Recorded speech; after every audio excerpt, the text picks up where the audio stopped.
In an era where superhero and comic book movies are at their maximum popularity, many people have their top 5 or top 10 superhero films, and I obviously have mine as well.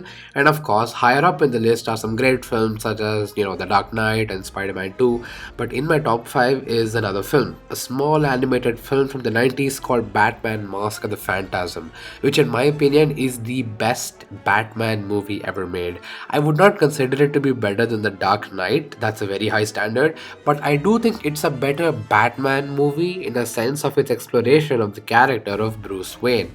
This movie is sort of an origin story for Batman. We're not shown the killings of the Waynes, but this is the film where we get to see Bruce don the cape and cowl and become the Dark Knight. But it's much more than a simple origin story. Firstly, the film delves deep into the character and conflict of Bruce Wayne. Mask of the Phantasm understands that being Batman isn't a very happy thing. Bruce Wayne has always been a man who never really got over the death of his parents. That night in the alley, Bruce's childhood came to an end. And this has been his trauma that Bruce has taken and turned into something to fight for justice. One of the reasons he chose to don the suit is to make sure that no other kid goes through the same pain and trauma he did since he was young. And this is also why Batman doesn't kill, but that's a different discussion for another time.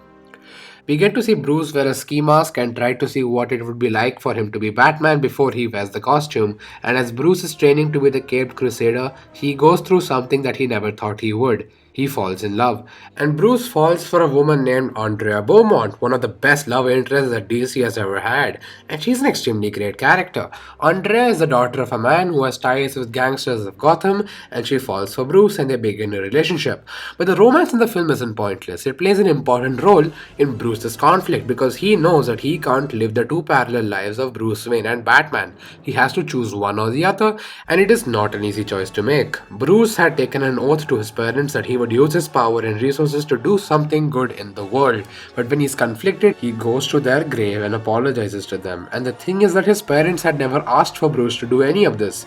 Bruce is torturing himself by putting this burden and responsibility upon himself. And that's when I knew that this film gets the character of Bruce Wayne right. And we understand how serious he is about Andrea because he's willing to let go of his life's mission for a life with her. But unfortunately, her father gets into some trouble with the gangsters and she is forced to leave town and run away with him. Now Bruce has no one, he has no other choice but to become Batman.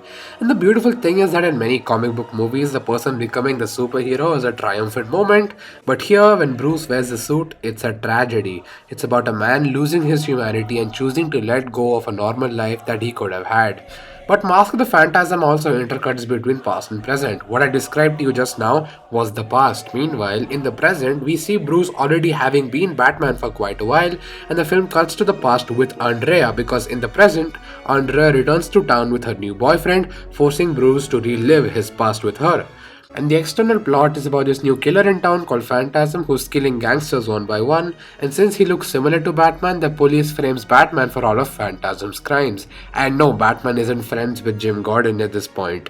Firstly, Phantasm is an original villain created specifically for this movie, so there is no comic origin for the character, which is why we ourselves don't know who he is, and adds to the mysteriousness of the character. Even Joker, voiced by the magnificent Mark Hamill, is in this film, but he too has actual purpose. Instead of him simply being added for his popularity, Joker appears way later in the film as well. But the thing is that Joker, when he was just a normal man, was a part of the gangsters that Andrea's father was involved with. Now I'm going to be giving out spoilers for the film, so continue the video at your own risk. So basically, the Phantasm turns out to be Andrea Beaumont herself. Thing was that Andrea's father was killed by the gangsters and Andrea becomes the killer to take revenge against those very gangsters. Now she's a perfect antagonist for Batman because both of them are very similar. Both of them are people that have gone through life-defining trauma regarding a parent that messed them up, and this trauma had come in the way of their relationship. But the difference between them, the reason they're against each other, is because Bruce took his pain and suffering and turned it into something for the benefit of the world. Meanwhile, Andrea took her pain and allowed her hate to consume her. Andrea is if Bruce gave in to his anger and allowed himself to get consumed by it. She is no different than the gangsters who killed her father, but she can't see that. She fell into the pit of vengeance long back and believes herself to be irredeemable. When Bruce and Andrea were happy and in a relationship, they visit the Gotham's World Fair, and the place is like this shining beacon of hope. The climax takes place in the same location, but then it's broken, worn down, and decayed. And this transformation of the World Fair is just like the decay of Bruce's Andrea's relationship. From bright and hopeful to broken and hopeless, Andrea's mission is to kill the Joker, and Batman is trying to stop her and save her humanity, or what's left of it. Batman saves the Joker, but Andrea runs away because she doesn't think that she can be saved. The film ends tragically as Bruce and Andrea are now both alone. Batman Mask of the Phantasm is an origin story about Bruce becoming the Batman, but it's also a film about the doomed romance between Bruce and Andrea that's destroyed because of the need for vengeance. It's just great stuff. We get to see a deep psychological exploration of these characters and deconstructs the character of Bruce Wayne better than any other live action Batman movie. And the film achieves all of this in the runtime of just an hour and 15 minutes. It's unbelievable and it's a masterpiece, and in my opinion, one of the best comic book movies ever made. So, yeah, just go give it a watch. Now, since we are already talking about the character, I just wanted to share my excitement for the most awaited film of the year, The Batman. I too have seen the trailer countless number of times, and firstly, I have to say the visuals composed by the cinematographer Greg Fraser, who also worked on Mandalorian and Dune, are simply stunning. Instead of boring and plainly lit visuals, the Batman has style and color popping right off the screen, with actual proper contrast and black values that help the other colors to stand out more.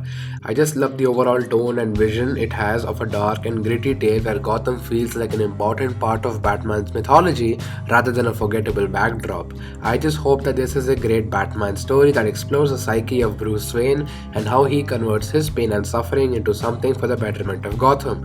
I believe in Matt Reeves' vision for the project, and I simply cannot wait to see how the film turns out. Thank you for watching this video.